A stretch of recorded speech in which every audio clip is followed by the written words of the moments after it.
we've been through tough times before as a country, and more importantly, as individuals Right. and as the Mhm. world. But as individuals, we're facing different struggles, even though it's the same problem, different people, it's affecting them differently. Now, what I think is interesting is sometimes you have to dig deep into the well and remember that you've been through trouble before, you've been through adversity before. And that's why I'm saying success is forged in the fires of adversity, right? Correct. Right. Now, for those that don't know you, could you take this opportunity to introduce yourself? Most certainly. The quick overview, it's Drew Stevens. I do have a PhD. So for colleagues, friends, I always say Dr. Drew for peers as well. If you're calling me Dr. Stevens, then you know you're failed my class as if I do some adjunct work. In and of itself, I have been a consultant for well over 27 years now. Essentially, I actually have four different, very specific lines of business. Many years ago, when I started, it was a consultant and an advisor, but I still do consulting and advisory. I do keynote speaking, and I also do authorship. I've written 14 books, and I also have approximately 50 different audio and videos that I put together over the years. I work with middle market organizations, and in helping them, sometimes they're coming to me for a variety of needs.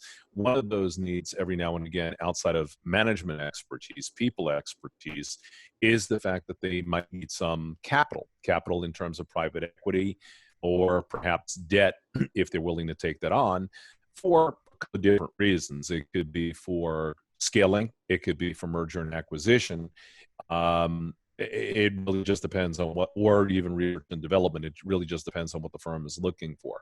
So I've engaged in that. And as an outcropping of that, I am now engaged in insurance as well. And the reason being is because one needs to ensure that when somebody's borrowing money, that money gets returned. And part of insurance, there's a, without getting too technical, CJ, is there's an opportunity to get some insurance to ensure that the borrower actually returns that money to the lender in case of disability or death. So those are the four distinctive lines. As far as an umbrella, essentially what I do with any of those companies, whether it's speaking, whether it's authorship, or even brokerage, I help struggling organizations that are having problems with people, processes, and product, and I transform them into thriving businesses. If I'm working with an individual, the same thing. I transform them into thriving businesses. So one can say in one perspective, I'm a turnaround expert.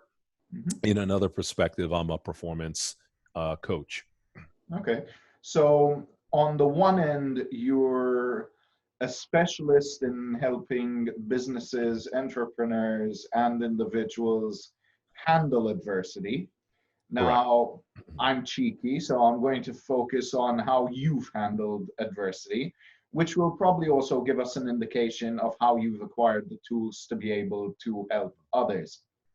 Now, I saw a little bit in your submission that you also have had some adversity through childhood, which I Mhm. will come to. But what I'd like you to do for me is go back to a relatively recent time first, where you've overcome some adversity, where something happened that, or you aimed for a much larger goal than you normally would, and how you climbed that mountain.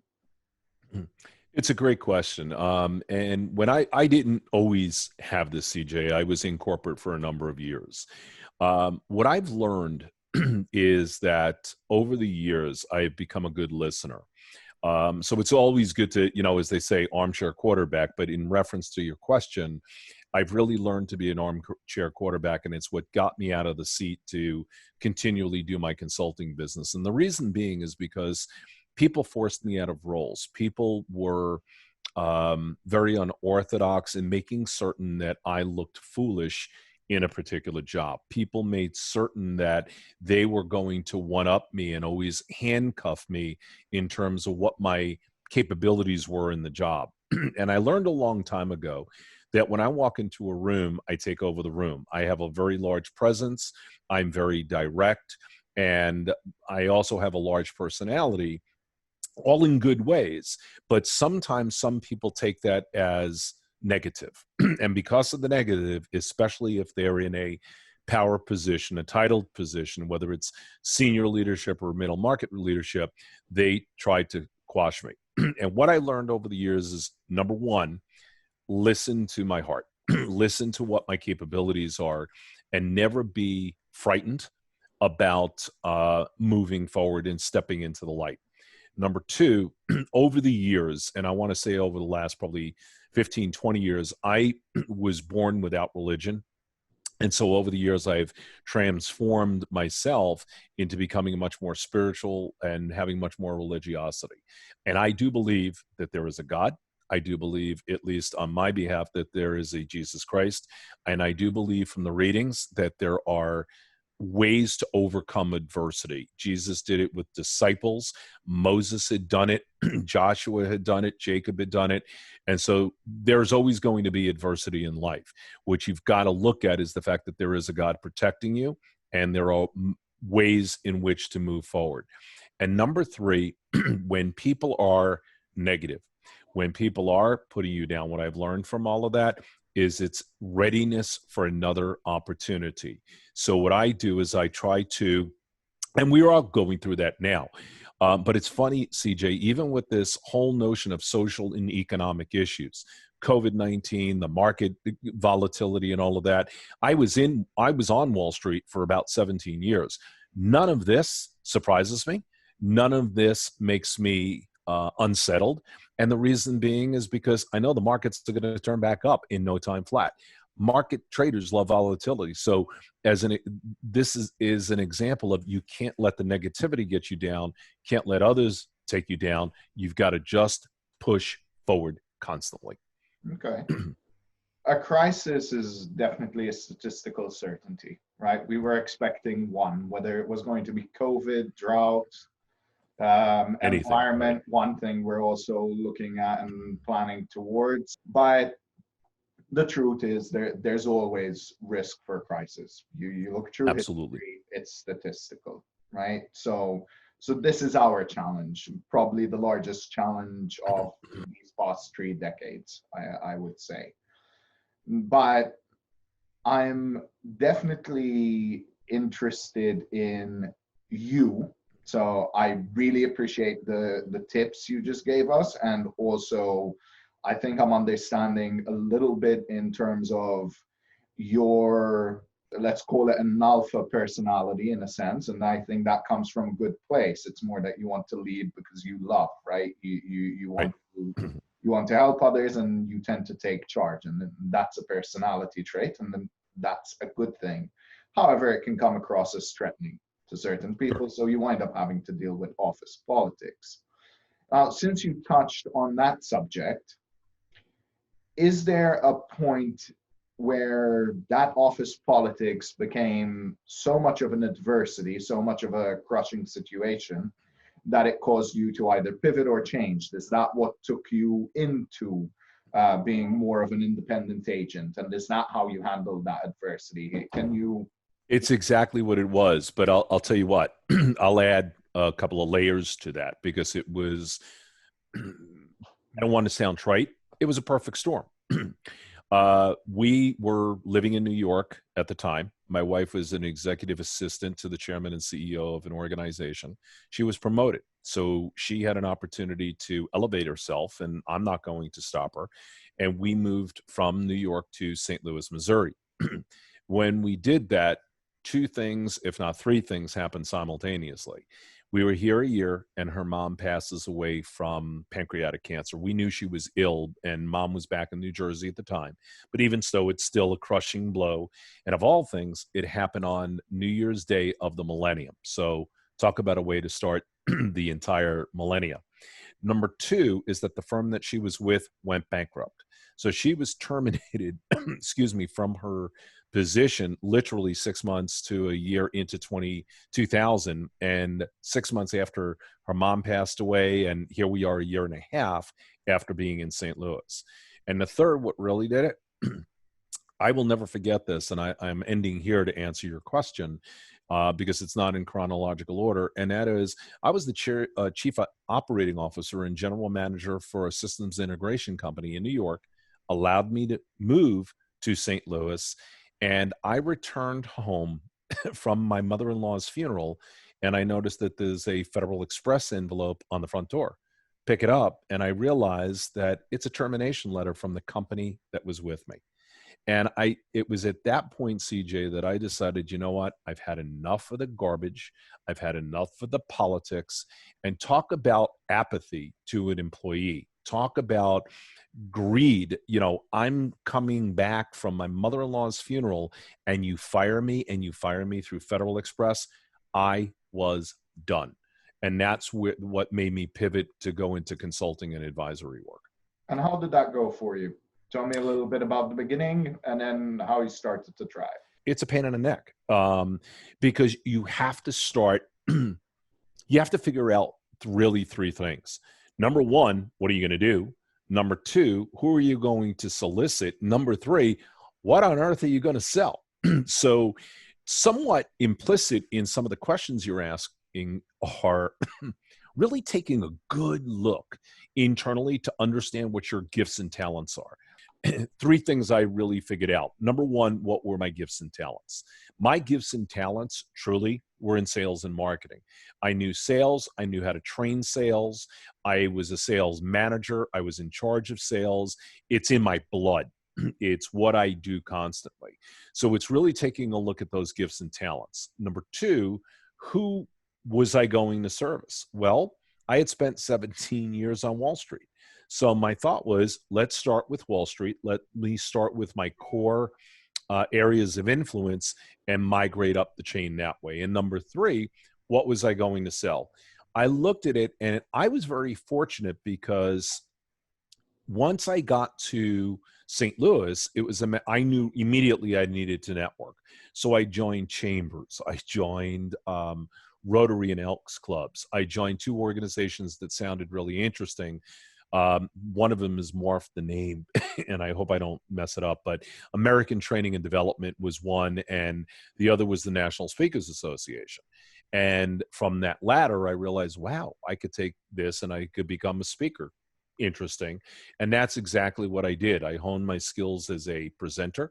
I honed my skills as a workshop leader. I started to develop materials, which I didn't even know I could do before, never had that opportunity.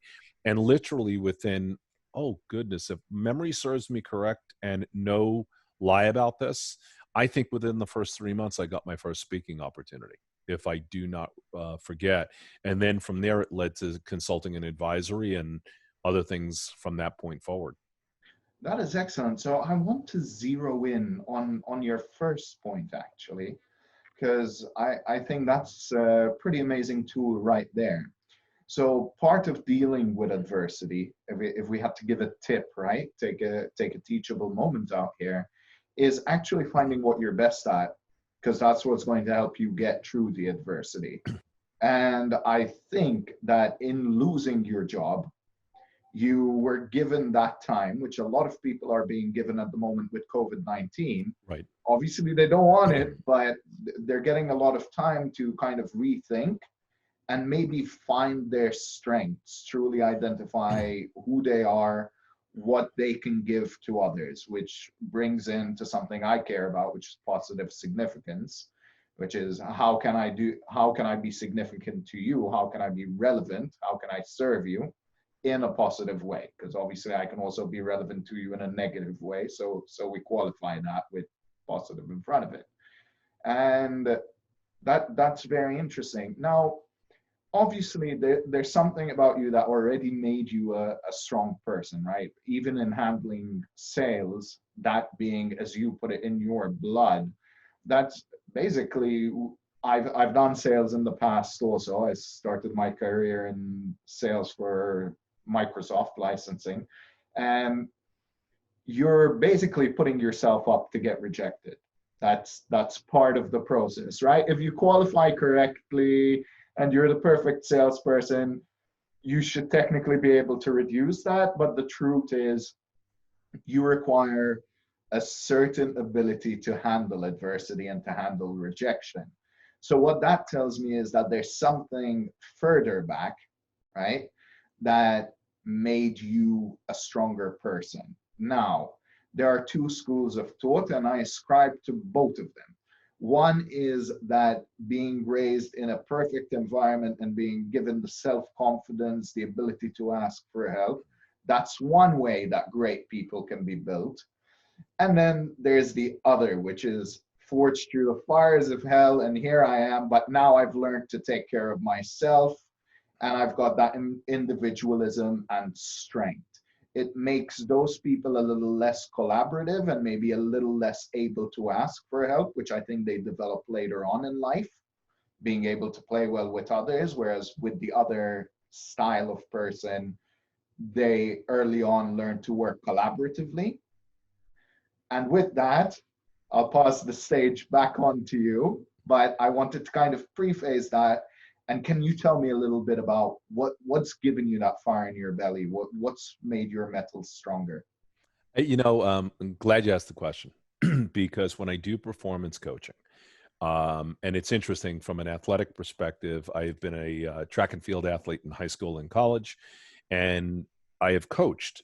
And people always ask me, what is the difference between a fierce competitor? I mean, truly a fierce competitor and somebody that just wants to compete. And I really believe it comes down to two issues, kind of the fire in the belly and the eye of the tiger. I have the fire in the belly, and I have it because I believe, as I study psychology and human performance and experience, I was an abused child.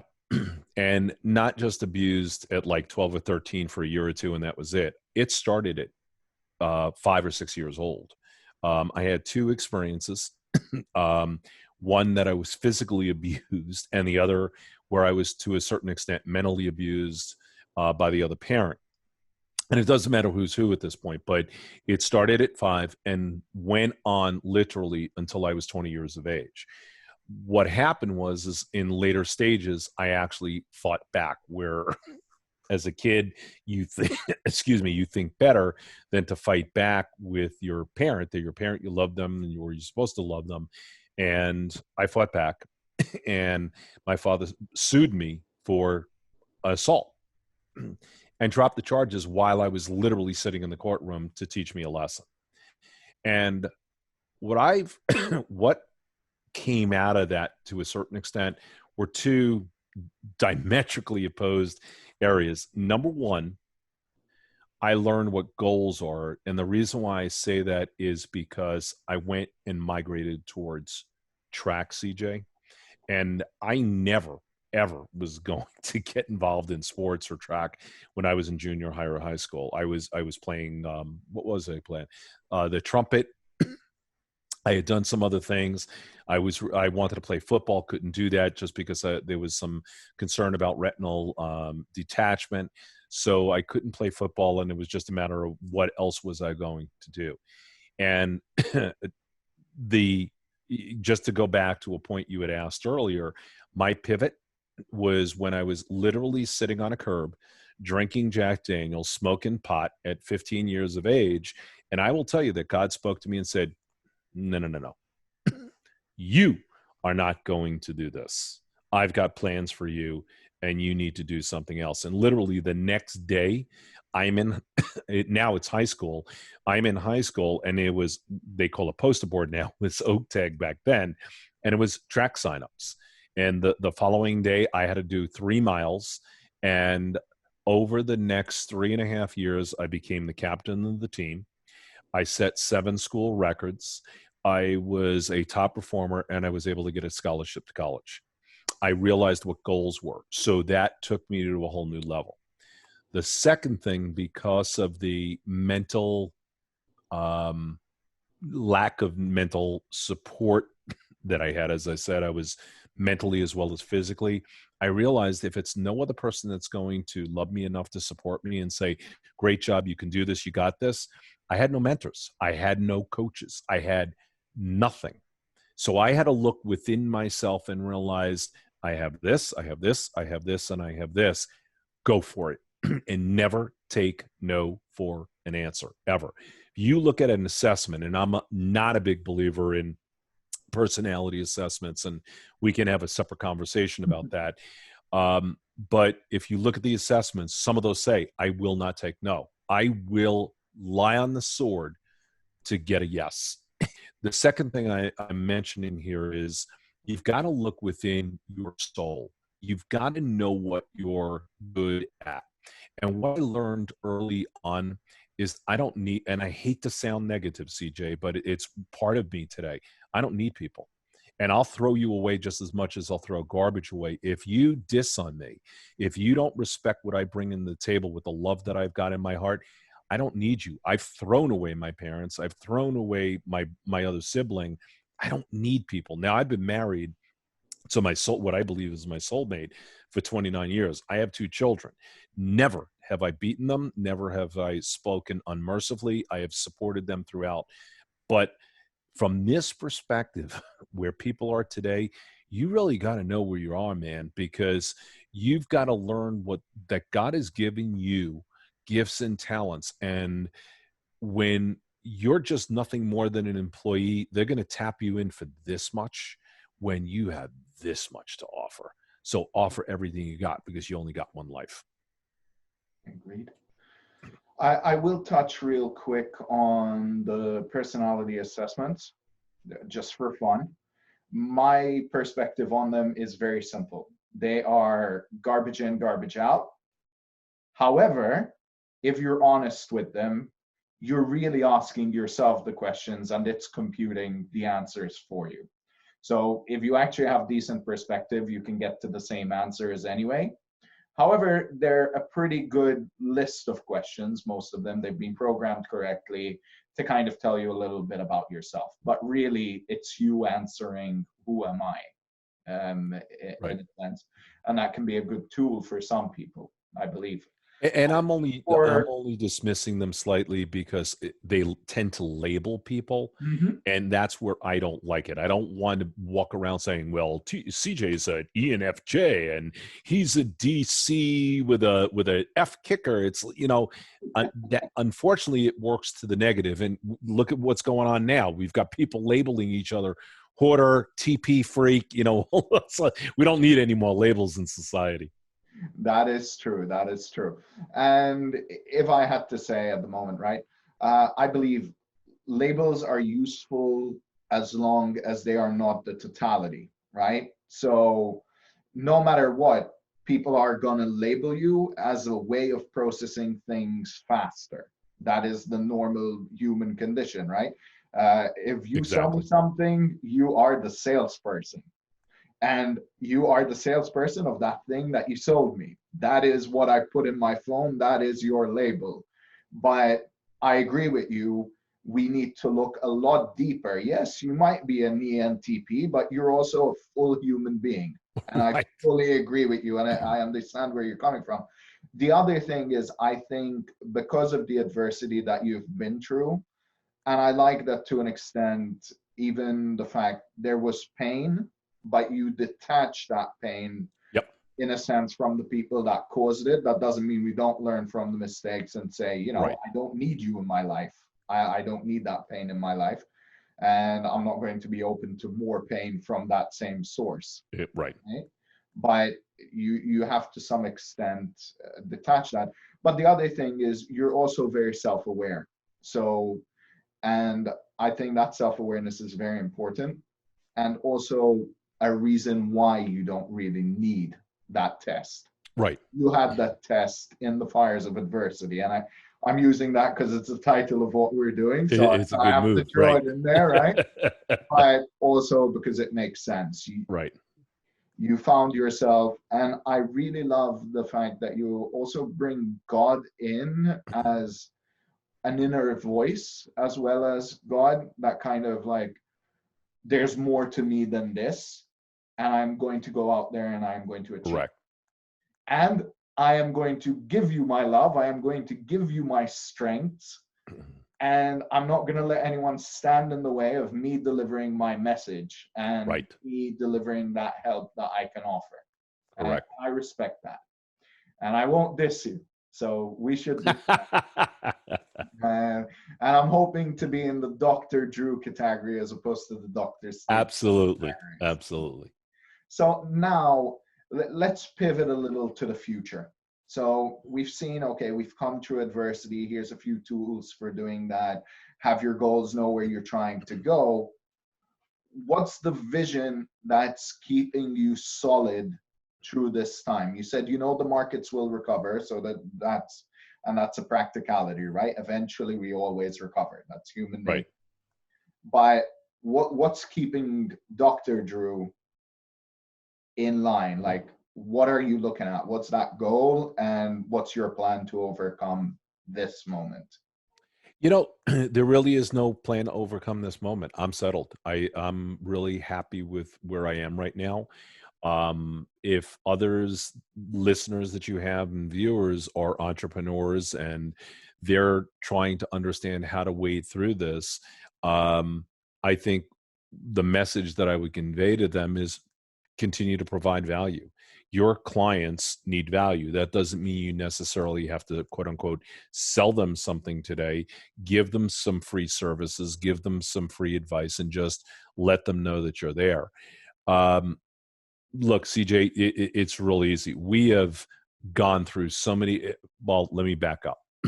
I'm a history major by Oh, okay. affirmation. So in my undergraduate studies, I was a history major. Still, am very much into history, nonfiction. My emphasis was on the Holocaust and World War II specifically, but I'm a history major. I love history, and I say that simply because when we're looking at where we are today, we're really not in dire straits. Economically, we are still the largest country in the world, a large economic engine.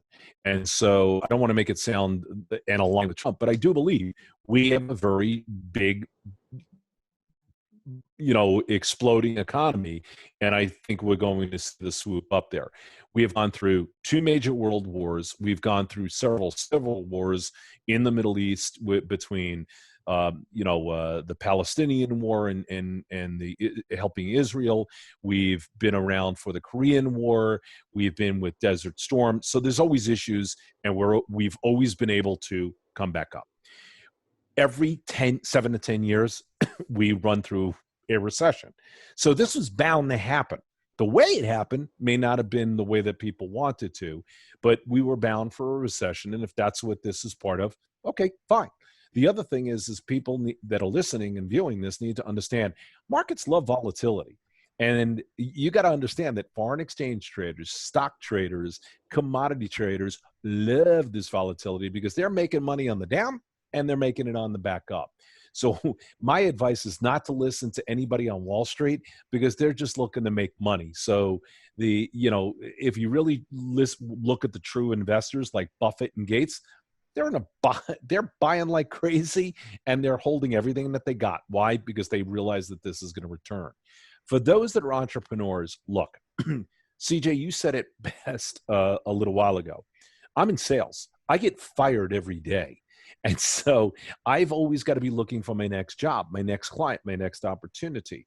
Entrepreneurs and even those that I work with, which are middle market organizations, need to understand that your driver is marketing and sales.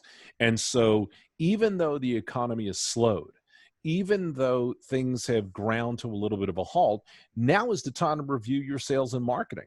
Now is the time to take a look at your target market. Are you really focused on the niche that you really need to exploit?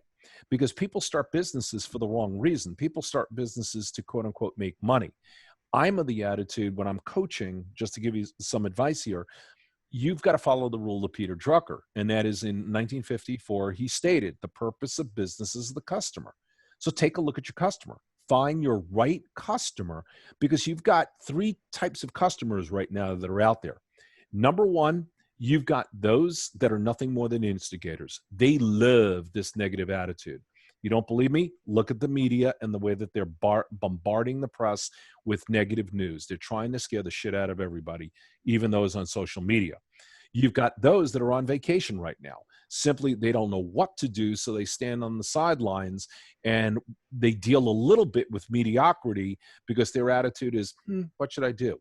Number three, you've got those that understand your value, want your value, and really need your value. That's where you've got to lock in. And so offer some free things, because I'm telling you, once this engine starts up, it's just like an automobile.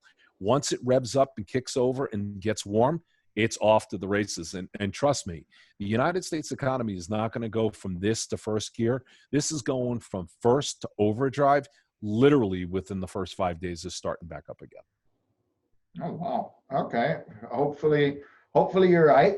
I think it'll be a bit slower, but I do see a lot of growth, a lot of restructuring, a lot of people failing, people succeeding, and also a bit of restructuring in the way things work. But that's my perspective. But I do agree with you that the underlying engines of the economy are in order. So yes, once some businesses will actually become leaner from this as well, leaner and meaner, in fact. But so for you, if I understand correctly, what you're saying that one, you're okay, you're in a safe position, you're obeying the guidelines, right? You're like social distancing, okay, accepted. I'm not going to get to do my speaking gigs for the next few weeks, but all right, maybe not my workshops, but I've been around a while. I've got a bit of a nest egg. I'm solid. Next thing you're saying is the dynamics of life haven't changed. The dynamics of business haven't changed. Focus on providing value. And for you, what you're really doing is taking a bit of a timeout and planning for that value that you're going to offer. But you're not at a stage in your life where that's your main goal. Your main goal, in a sense, is actually, how can I give something at this point? I've had a good career. I'm pretty set, and I just want to keep giving and sharing my I'm knowledge. comfortable in my own shoes, so I'm not going anyplace at this point. As a matter of fact, I'm in growth mode. Um, right now, I'm not even stopping. I consider what I'm doing with you marketing. So I'm still working right now. I'm in the process of writing another book right now. I've been doing Facebook and LinkedIn lives and providing expertise to the market in different attitudes. And as we speak on the insurance side, I'm in the midst of hiring 15 people to, once we get back in business.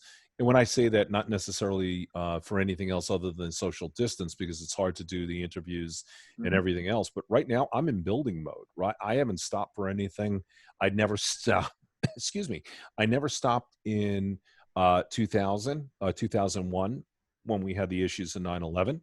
Never stopped in the recession then, did not stop in the Great Recession. If anything, I revamped a little bit and restarted.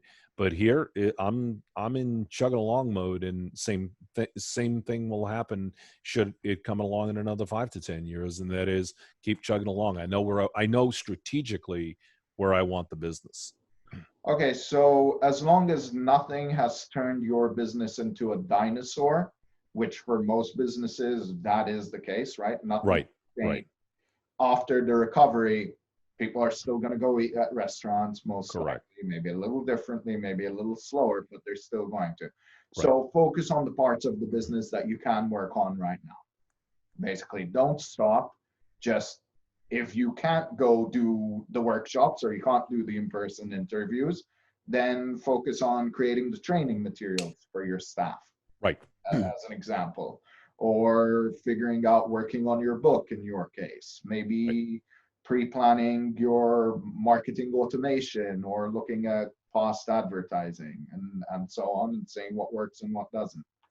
So, That's and to help, I don't know because we're speaking for the first time, your viewers, but let's do this from an industry perspective.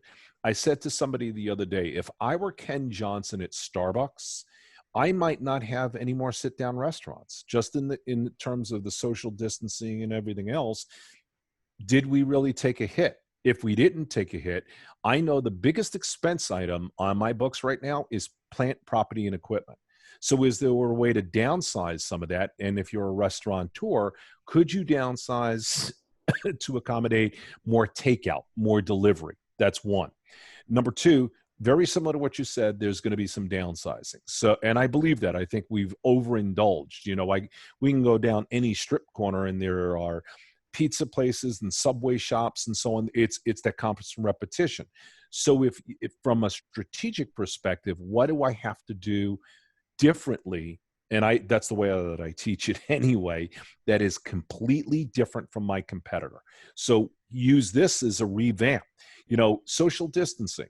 We can't get anything right now other than pickup and delivery. So might we actually have beverage delivery services, alcoholic and non-alcoholic, tobacco delivery services, and the list goes on and on and on. You're working from home. Okay, let's just say you had an office. My wife is literally in the room next door. So the two of us are cohabitating with this, which ain't bad. I get to see my honey 24/7 rather than 12 hours a day. But why I say this is if you're an organization who has workers that constantly come to the office, might you use this as a retool for how many people truly have to come to the office every day? Whether it's law, whether manufacturing is completely different. Out of the question here in certain situations other than administration.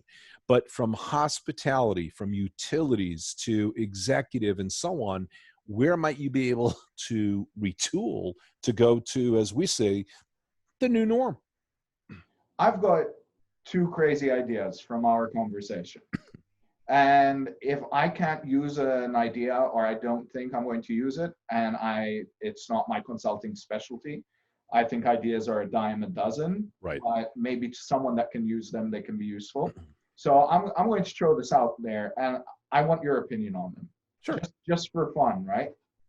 So one thing, takeout. What if we could elevate takeout, right? If I had a restaurant right now, one thing I would be thinking is, how can I create a picnic takeout for you that includes Absolutely. a table that maybe you can bring, become a member in my company, right. And I'll give you a table that you can go set up anywhere. So I can still give you the restaurant experience, but now you can take it as a picnic. Absolutely. I can also possibly extend grounds, private rooms in my restaurant that you can come in from the outside, right? Most are actually open all the way around.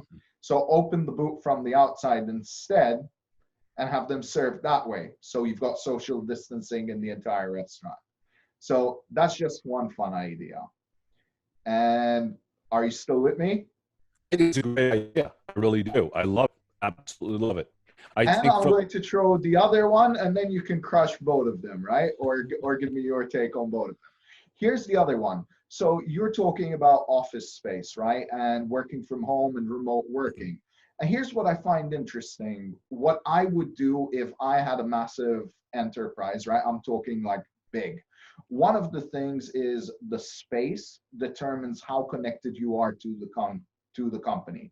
Right. So if I am going to set up remote working, I as a company will provide the space for you in the sense within your home.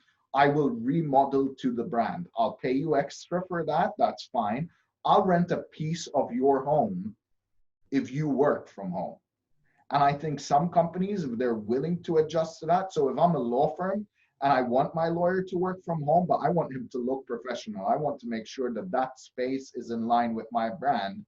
I want that when he steps into that room, the color of the room matches the color in my office, right? And the environment matches. We're in here to work. We're not in here to get distracted.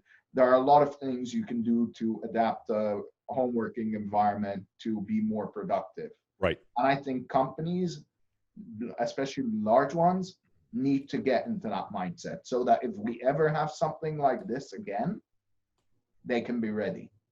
And I'll add a third. I'll add a third one for you if you, as an opportunity for you, and that is remote education. I think people need to have an understanding psychologically of what it takes to work remotely, and secondly, companies as well as individuals need an education on what is required to work remotely. So as My wife worked from here. She's with a big healthcare organization. And it's funny because over the years, I've sold systems and software, CJ. So I had said to her for a number of times this week, what are you doing with your PBX? What are you doing with this? What are you doing? And it was stuff that her IT department should have known and never put in a disaster recovery or contingency plan. My brain is now going, could I create a line of business out of this? It's really not in my quote unquote wheelhouse because I want to stick a little bit more finite. But I got to tell you, it's going to create a cottage industry because if you think about apps that you need, you're now allowing people to use their personal cell phone devices. So it's BYOD, bring your own device. But now you have to worry about internet connectivity. You need to have telephony connectivity. And last but not least, do they have all of the apps that they need in order to do their jobs effectively at home?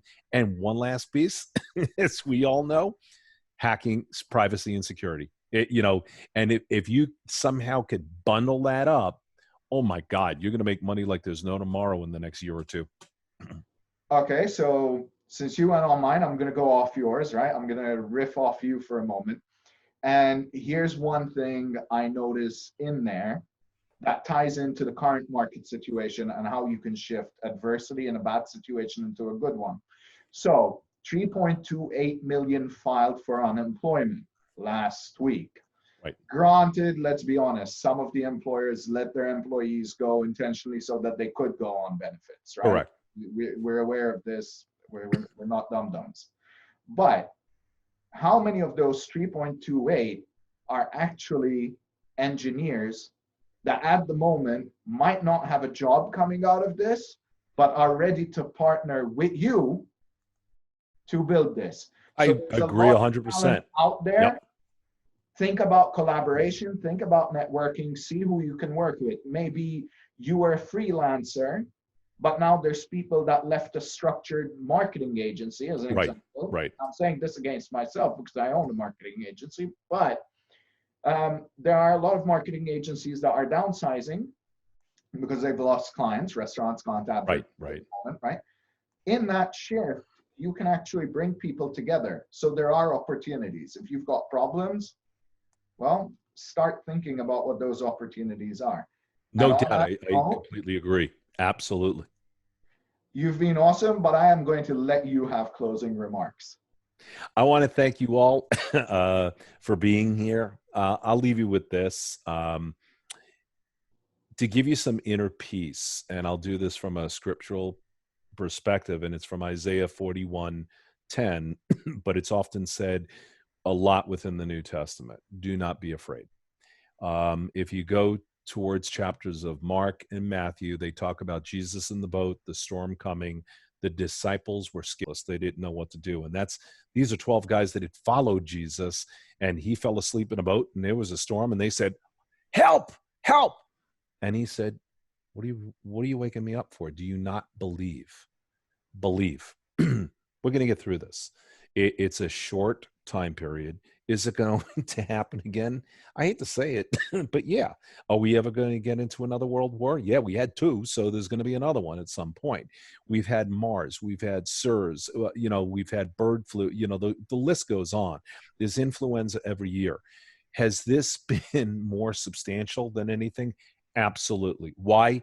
We will not know for several years as to why this became such a large pandemic, but it is today. But there is a God. You need to live in peace, and you need to look for the future. If you're sitting around, bottling up, and sitting on the negativity, I will leave you with this. Create a routine.